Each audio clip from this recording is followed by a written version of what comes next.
Spider-Man 2 for the PS5. This is the spoiler review. I have a review up on soundedbettermyhead.com. Shouldn't really any spoilers in there, maybe a couple small ones.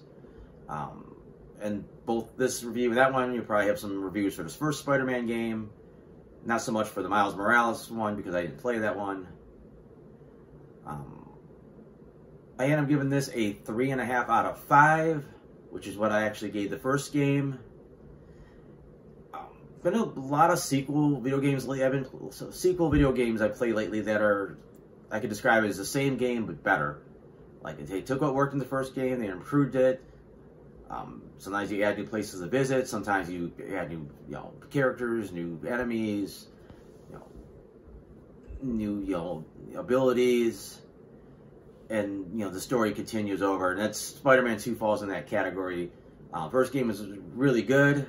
Again, I think my biggest complaint at the time was that it was too similar to the Arkham franchise, which is kind of like so far in the distance now that I could barely remember even playing those games at this point. But this new Spider-Man basically takes everything from that last game, for the most part, and tweaks it a little bit and adds some new stuff. I think one of the best additions now is that you can typically switch between Miles and Peter. I mean, there are certain quests that are specific to them, and sometimes during the actual main quest too, you can't just stop and switch. But for the most part, you can switch at any point you want. They're cosmetically different, but they do have their own special movesets and their own abilities. So it's like there's a lot of variety. They both share the same web gadgets, but you could kind of mix and match all these character abilities and these web gadgets and whatever, and have some pretty different. I feel like you're playing two different characters, despite them basically having the same powers.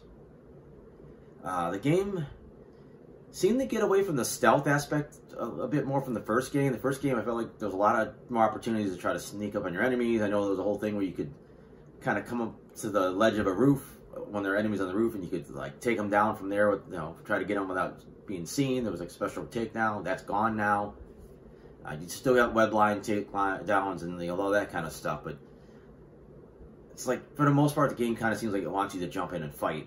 I mean, you can clear a whole room of bad guys with stealth, but it's a lot harder than it used to be.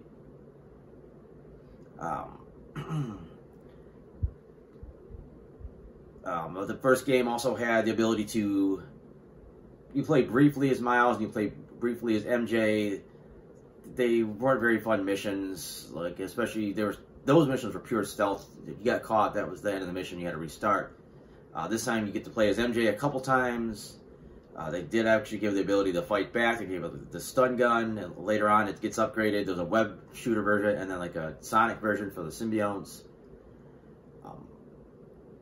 It's a little betting, believability that she's able to take out the hunters, in symbionts, because the Spider-Man struggle with them. But whatever, it's a little bit. Like I said, you got a little bit more leeway. You mostly got to sneak, but you can get a little bit of combat off. If you get caught, you could take like one hit and still get away. And then the second hit, I think, finishes you off, and then you got to start over. But like I said, it was nice to at least make her a little bit more competent. Change up your play style a little bit. You didn't feel so locked in to just hiding. You also very briefly play as the what's her name, Haley, Miles' deaf friend. That's just not a combat thing. That's just some completely random story. I don't know if I liked it or didn't like it. It was just kind of there. You had this thing where you get the spray paint, but it's like you don't really do anything. You just move the cursor and hold the button down. It's like you don't get to actually paint, which would have been kind of more fun. You also get to very briefly play as Venom, which is decent. Like his abilities seem kind of restricted. Like he doesn't get to do a lot. He doesn't have a lot of special things he can do. He's just more about strength. It's almost more like playing with the Hulk. But it's still kind of fun. It mixes it up, makes it a little bit of variety. As far as side quests, they're all pretty brief. There's nothing that takes too long. I think a lot of them in the first game were really hard. There was like Taskmaster stuff, and there was like just jump through hoops, I think pretty much literally, and throwing these bombs and all this stuff that was really frustrating, and it's really hard, I felt, in the first game. This time, most of them are relatively simple. I mean, there's some stuff that's kind of hard, like doing some of the Mysteriums and not getting hit, or trying to take all the enemies out in the timeline, in the time limit. You know, it's nice to take those. Took a few a few attempts. But everything felt just. I felt like there was a little bit more variety with them. Like just as it started kind of getting old, it kind of just it would change up. Some of the other side quests, like you would have to start doing some of them, and then the rest wouldn't unlock till later. So it kind of felt like you could take these side quests in like little chunks instead of feeling like, oh my, there's almost too much stuff to do. And then it's just to help kind of break the monotony up, doing them like bits and pieces. I suppose if you waited too long, though, they would all kind of pile up if you just zip through the main quest too fast. They just said they're fine. The story, solid. One thing that kind of threw me, first of all, they do a recap at the beginning of the game. You could skip it, but for the re-releases of the first Spider-Man, they changed Peter Parker's look to where he looked a lot more like Tom Holland. So you basically watch this recap with Tom Holland Spider-Man, and all of a sudden this goofy-looking substitute teacher walks into Miles' class, and it's like, oh wait, that's Peter? I thought he looked like something else. So that kind of threw me. That's just a nitpick. It kind of throws you because they have their own Spider-Man mythos for this game, so it's like you got most people have their knowledge of Spider-Man and his foes and his friends in their head, and it's weird trying to figure out where they're going with it. Like, wait, what are these? Like, Doc Ock was set up in the first game, so when he pops up here, he gets referenced, you know, from the first game. Like, okay, Doc Ock is established, and it's obvious Venom is new to the game, which is fine. But like Kraven shows up and immediately like, yeah, it's Kraven the Hunter. He hunts supervillains and heroes and whoever he thinks is tough. None of the characters in the game realize that till like a good chunk of the way through. They're like, oh, this guy's Kravenoff and he's hunting villains and stuff. Like the audience is like, yeah, we know. We've known this. As soon as we heard his name, we knew what he did. And then they throw in like Dr. Connors, and it's like, I'm trying to think, was he in the last game? Which apparently he really wasn't. And it's like, this version of Connors had already been established as a lizard at some point. It's like, okay, I'm just kind of confused. So like, wait, is he new? Is he hasn't the lizard or not the lizard? And then they explain that he's been the lizard. So it just kind of throws you, because they're making up their own Spider-Man universe, and you're trying to remember, half remember the last game or what you remember from the comics, and it kind of throws you a little bit.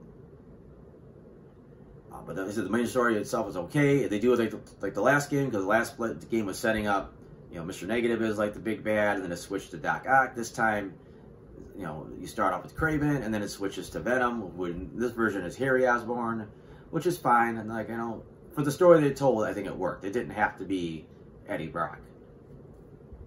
They didn't leave much room for it to ever become Eddie Brock. Like, it seemed like this Venom is dead, but you never know. It's, you know, with the video games. They also kind of teased pretty heavily Carnage, and they also did it really weird where, like, again, this was almost like a new character, even though it was apparently Cletus Cassidy was one of his aliases, and this guy ends up what looks like it's going to be the Carnage symbiote. And the game kind of covers the bases by saying, oh, this could take years before we see him, so it's like, if they don't do it now, they could do it in the future, or it could be DLC, like however they want to do it. You know, they gave themselves some breathing room to when Carnage could pop up, if ever. And I don't know if it was my controller, which is a pretty new controller, or it's just like something with the game. I felt like the web swinging was a lot harder this time than it should have been. I would be web swinging, I'd go to hit the button, and nothing would happen. I would hit it 3 or 4 times, and sometimes I would just hit the ground. Sometimes the last second the web would come out, and it really kind of hurt my fun playing. Like, I used to love just kind of swinging through the city, and now it's like, it was like a chore. Luckily, you do have the web wings now, so you can just glide, which gives you another comparison to the Arkham series, where Batman could either, you know, grapple or fly with a cape. It was fine. It was, you know, nothing special about, you know, flying. It was just there. I felt a little less Spider-Man-y than it, you know, the last game with just the web swinging. The game has probably one of the best, most efficient fast travel systems I think I've ever seen.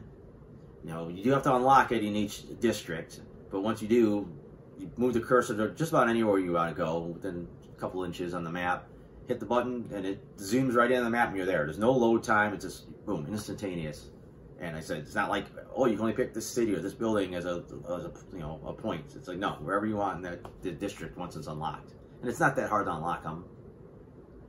That's a downside to the game, is that they basically doubled the the game world, but it's just New York. It's not that exciting. It's like, okay, here's a bunch of buildings, here's some parks, here's some cars, and it's like, there's nothing exciting about it. There's no, you don't feel like you need to explore. That's another thing about this game. I like to play my video games, do as much of the side quests, and get all the trophies I can, and then I like to finish them. And it usually takes me a long time to do this, depending on the game.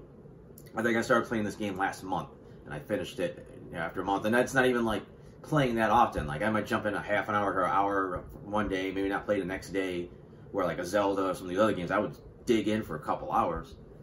And it's like, there's no need to, like I said, the world wasn't enticing. It's like, okay, what am I going to do now? Swing around and maybe stop some random crime or just whatever. Like I'm not in the mood to do the main quest right now. There's not any engaging side quests at the moment. There wasn't a lot of motive to just jump back into this world.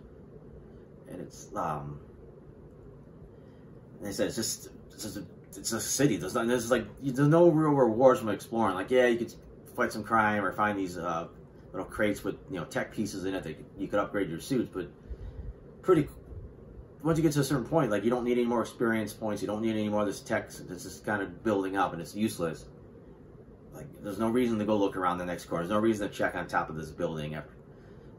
Even when you're doing quests, you're going around these bad guy bases. A lot of other games, you want to explore, like, oh, what's over here? Maybe there's a secret, like a note, or there's a something I need for like my suit or something cool. Like, no, it's like the only thing that's there is stuff that's involved, you know, there for the mission.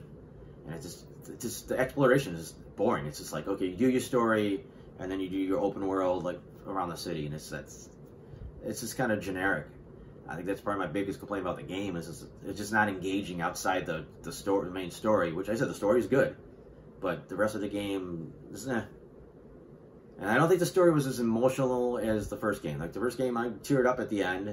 You know, the whole thing with obviously spoilers. I already said those spoilers, but with Aunt May dying, this one they tease Harry dying, which first of all was really reminiscent of like the end of Spider-Man 3, but you know then they flipped it and didn't die. But it was still, and then it was almost worse because it was so ambiguous. Like now he's kind of sort of in a coma, and Osborn's kind of doing something else again. Like do I want to see Harry come back again? Now he's a bad guy, and now he's a Green Goblin or a Hobgoblin in the next game. I think it's a little redundant for the story they were telling here. But I don't go too crazy in details and all the different story beats. I just wanted to get some of the general thoughts on this game, and there was some spoilers out there that I didn't want to bring up in the other review. Also, I want to say the game still looks solid. It still looks cartoony, but it looks real enough that like you get into it, and it's like the characters' faces are detailed enough where their expression is like, this looks like a real person emoting, even though it's like, you know, clearly, you know, computer graphics and, you know, cartoony slightly. And even the cities like doesn't look like photoreal New York, but it looks real enough that you feel like you're kind of in the city. Soundtrack's great. You know, the voice acting's great. You know, I can't complain about that. And the same thing in the last game. You know, I think they really killed it. I think that's it. I think I'm gonna wrap this up. Like I said, I got this review with pretty much no spoilers. I got other reviews, mostly movie reviews and TV reviews. Actually, I probably had more video game reviews the last few months than I've had in a while. So a lot of games came out this year that I wanted to play, or technically last year. I got my comic strips on my site. That's soundedbettermyhead.com. So if you want to check any of that out, that's awesome. Other than that, thanks for watching.